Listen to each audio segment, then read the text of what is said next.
Rosário Almeida.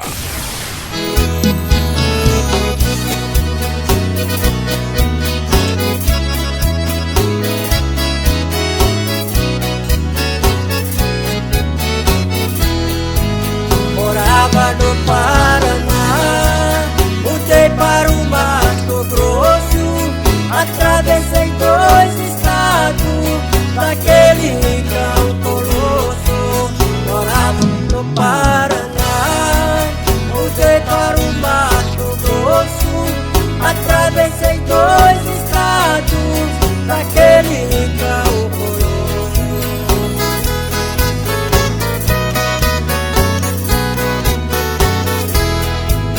Parei em Campo Grande, fiquei por lá uma semana.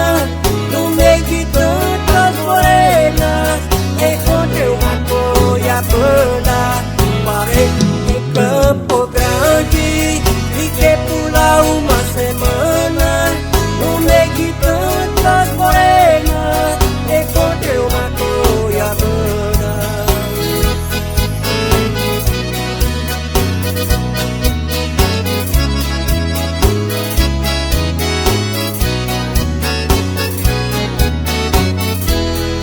Perguntei o nome dela, ela veio me falar.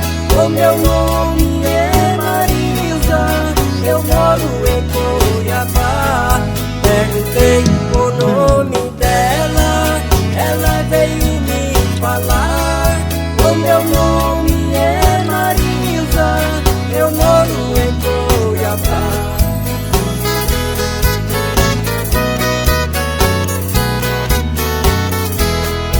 A garota mais bonita, eu tive tanta sorte, rainha da natureza, do Mato Grosso do Norte. E a garota mais bonita, eu tive tanta sorte, rainha